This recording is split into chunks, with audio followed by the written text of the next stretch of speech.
And welcome back to another podcast with Mr. Hagan. And on this podcast, we are going to build the short-run aggregate supply curve. We have been talking about we talked on previous podcasts about the aggregate demand curve, about the long-run aggregate demand curve, and how that's more of a classical position.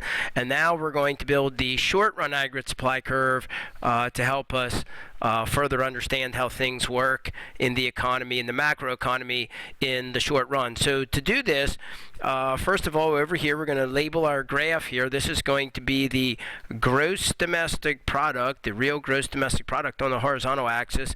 On the vertical axis, we're going to put the price index, just like we've been doing.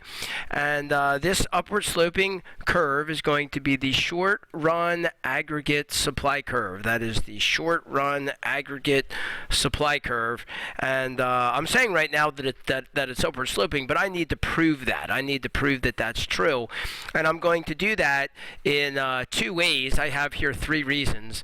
There are more reasons, but I'm going to focus on two reasons, so I'm just going to change that. The short and aggregate supply curve, we're going to argue slopes up for two reasons. There are others. These are the two I am going to focus on. So let's start at some price index. Price index P1, whatever that happens to be. Maybe it's, remember what a price index is. That might be, the price index might be 275, which minus 100 means the prices are 175% higher than they were back in the base year. That's just what a price index is. There's a video on that. You can go watch it. And then we come across, hit the short and aggregate supply curve and come down, and that gives us the real gross domestic product. That gives us the real gross domestic product. Now, let's say for some reason, and I don't know what the reason is, it doesn't matter right now. We'll talk later about what the reasons might be, but let's say for some reason that prices go up. Let's say that you get an increase in the price level. Let's say that you get higher inflation.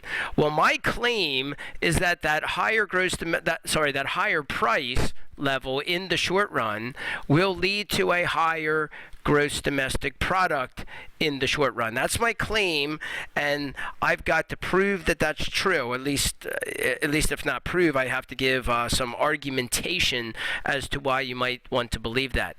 So the first argument that I'm going to make is called sticky wages. So my argument with sticky wages is this. If we get, let's see, this was an increase in the price level. So if we get an increase in the price level, real wages, I should define this first. Your real wages are equal to your nominal wages divided by the price index. Okay, your nominal wage, that's just how much you get paid. Maybe you get paid $100,000 per year.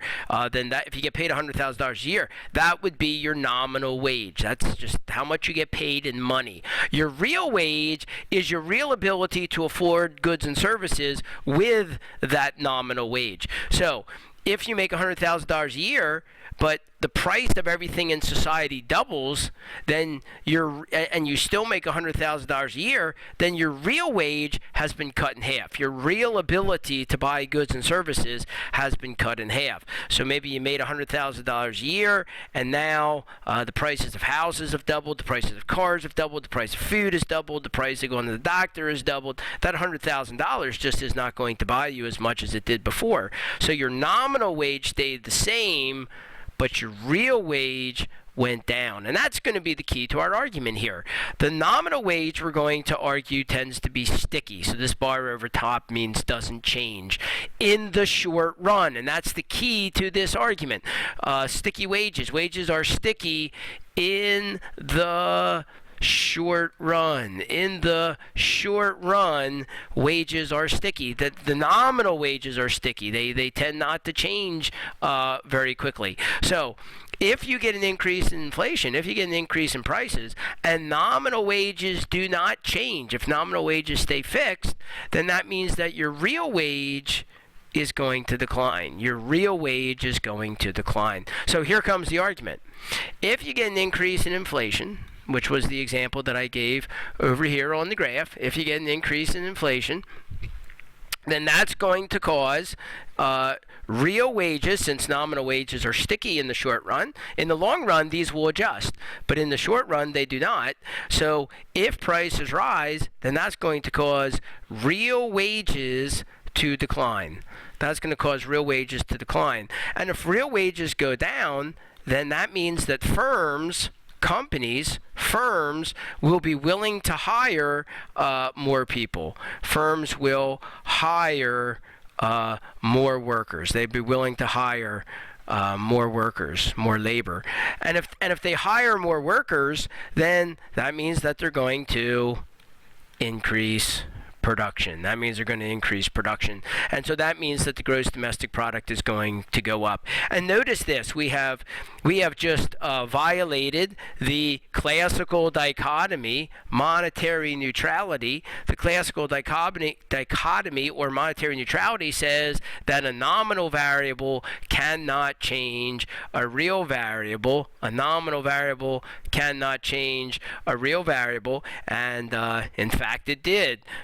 We just had right here it is, the price level, the nominal variable went up, and the real gross domestic product, the real production of goods and services, also went up. Okay, let's do the second part of this real fast, and that is worker misperception. So even if you get an increase in the price level and nominal wages go up as well, in that case, real wages did not change, but the workers are fooled. So in this case, the workers, they think that their real wages have gone up because in the short run, they're really not paying attention to price indexes and things like this. All they know is, my I'm making more money.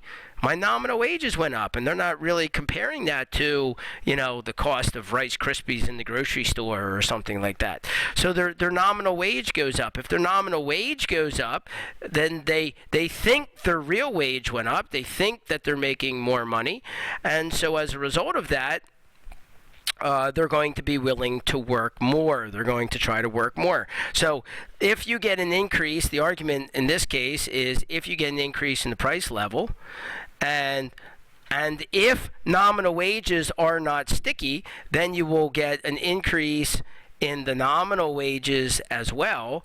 But here's the thing, workers will think that their real wage goes up. That's the whole misperception thing here. Workers will think that their real wage goes up, and therefore they will be willing to work more. They'll be willing to work more than they did before. And if they're willing to work more than they did before, if they're going to be out there working more, then the gross domestic product is going to go up. So again, from beginning to end, we get a price increase in the price index causes an increase in the real gross domestic product. And right here it is. The increase in the price level, the nominal variable, causes a real variable to go up. An increase in nominal variable causes an increase in the real variable. So here's what we're going to say about the short-run aggregate supply curve. The short-run aggregate supply curve is a function of land, labor, capital, entrepreneurial skills, technology, and prices. These are the things that shift the curve. These are the things that specifically that shifted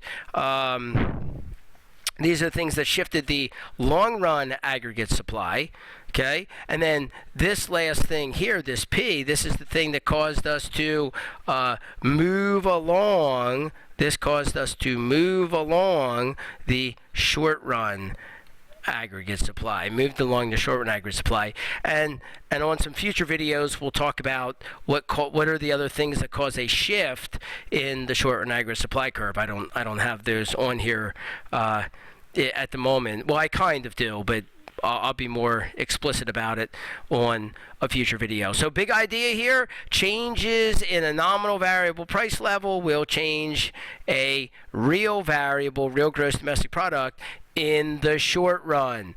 Not in the long run, just in the short run.